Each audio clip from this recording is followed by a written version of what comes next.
Hiya everyone, it's Richard from the Rectory. I'm going to share a video for Sunday, for tomorrow.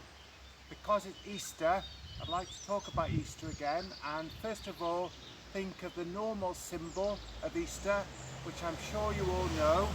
I'll let the car go. An egg, famous symbol of Easter. But I would like to share with you my special symbol. This one is specially for cooks, for those who do a lot of cooking. Now to me, something that represents Easter is also a humble onion. That is because in life we often have to take away the layers, so to speak.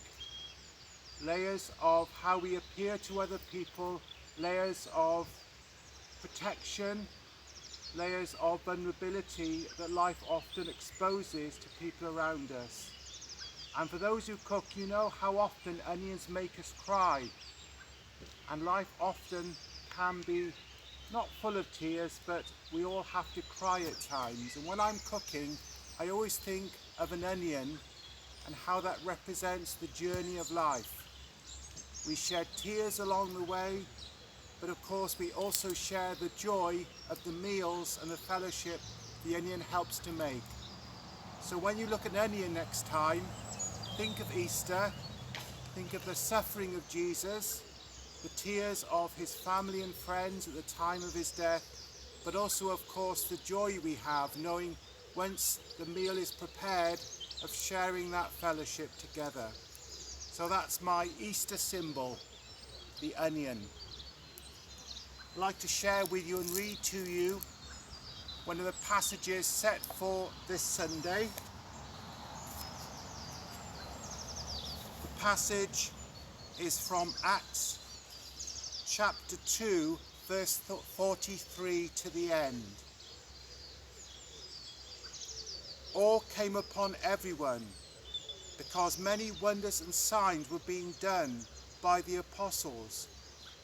All who believed were together and had all things in common. They would sell their possessions and goods and distribute the proceeds to all as they had need.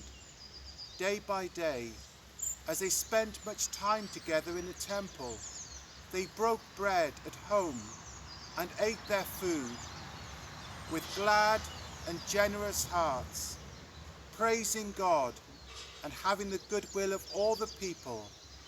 And day by day the Lord added to their number those who were being saved. This is the word of the Lord. Amen.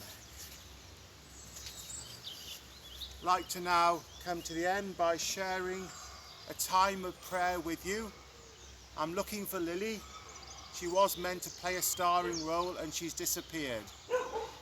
Maybe she'll appear later, before the end. Now I'd like to lead us in a short time of prayer. Lord, I pray that as we think of Easter, we think of the death and resurrection of Christ, we think of the suffering that he went through and the suffering of the world today with the virus and so many other afflictions. And we think of those who are crying today in pain or suffering. Lord, be there with them to give them strength. Be there to give them hope. Be with them in their time of need and lift them up in hope for the future of life to come and your presence and your love. Lord, we also give thanks for all the joys that life brings us. We give thanks.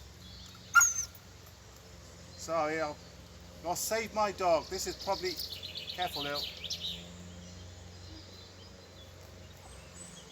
We finish the dog, and now finish the prayer.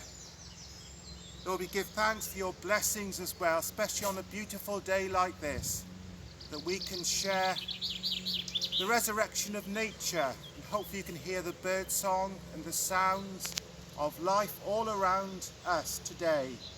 Lord, we give thanks for that resurrection in creation, in life, in our hearts, through Jesus Christ, our risen Lord. Amen.